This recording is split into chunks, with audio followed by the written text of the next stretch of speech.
Assalamualaikum warahmatullahi wabarakatuh. Innal hamdalillah nahmaduhu wa nasta'inuhu wa nastaghfiruh wa na'udzu billahi min syururi anfusina wa min sayyiati a'malina. May yahdihillahu fala mudhillalah wa may yudhlilhu fala hadiyalah.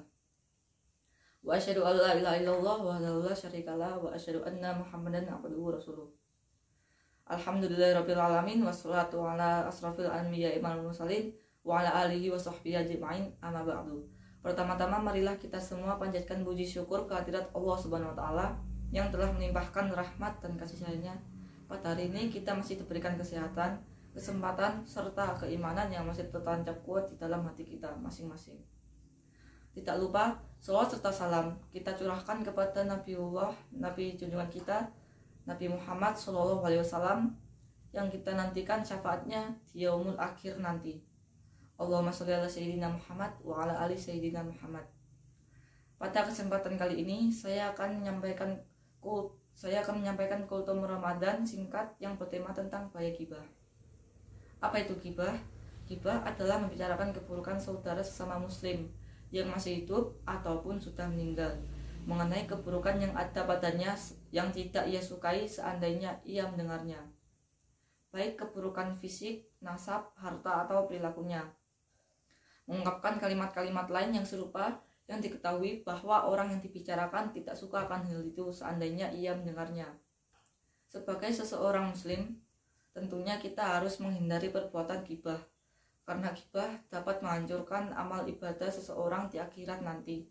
Ghibah adalah salah satu perbuatan yang sangat diharamkan oleh Allah Subhanahu wa taala dan penyakit paling berbahaya yang dapat merusak kerukunan bertetangga, persatuan, serta ketentraman masyarakat. Di zaman sekarang ini, ghibah semakin marak dilakukan orang. Jika dulu ghibah hanya dilakukan di tempat-tempat tertentu, sekarang seiringnya menjamur media sosial, justru ghibah semakin gencar dilakukan. Ghibah yang dilakukan melalui media sosial sama saja dosanya dengan ghibah yang dilakukan secara langsung. Oleh karenanya, dalam kesempatan kultum yang singkat ini, saya mengingatkan kepada kita semua akan bahaya perbuatan ghibah. Ghibah adalah perbuatan yang sangat dilarang oleh Allah dan Rasul-Nya, sebagaimana firman Allah berikut. Hai orang-orang yang beriman, jauhilah kebanyakan purbasangka, kecurigaan, karena sebagian dari purbasangka itu dosa, dan janganlah mencari-cari keburukan orang, dan janganlah menggunjingkan satu sama lain. Adakah seseorang di antara kamu yang suka memakan daging saudaranya sendiri yang sudah mati? Maka tentulah kamu merasa jijik kepadanya. Dan bertakwalah kepada Allah, sesungguhnya Allah Maha Penerima Taubat lagi Maha Penyayang. Quran Surah Al-Hujurat ayat 12. Selanjutnya, di dalam sebuah hadis Rasulullah SAW bersabda, wahai orang yang imannya masih sebatas lisannya dan belum masuk ke hati, janganlah kalian menggibah, menggunjing orang-orang muslim.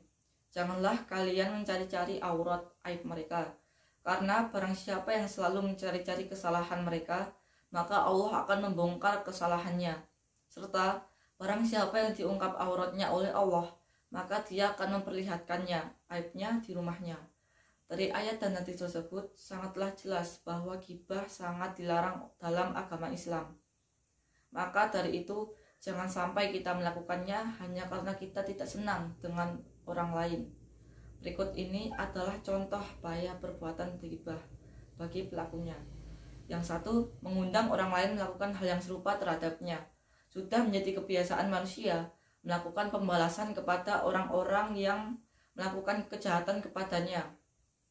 Orang yang suka berghibah pasti akan menjadi sasaran ghibah orang lain pula. Yang kedua, mengurangi pahala puasa seseorang.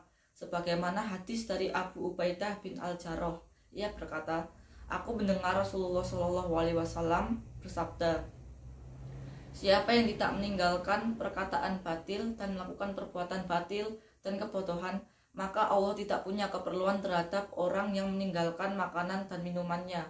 Hadis riwayat Al-Bukhari. Yang ketiga, mendatangkan siksa kubur. Sebagaimana hadis dari Abu Bakrah, ia berkata, Nabi SAW melewati 2 kuburan. Lalu beliau bersabda, keduanya sedang disiksa dan mereka disiksa bukan karena dosa besar. Yang satu disiksa karena tidak menjaga kebersihan ketika kencing, dan yang lain disiksa karena berbuat ghibah. 4. Termasuk dosa besar. 5. Mendatangkan siksa neraka. Demikianlah kultum singkat saya tentang bahaya ghibah. Begitu banyak mudarat ghibah bagi orang yang melakukan perbuatan tersebut. Maka dari itu, marilah kita hindari perbuatan ghibah demi terjaganya hubungan ukhuwah Islamiyah. Wassalamualaikum warahmatullahi wabarakatuh.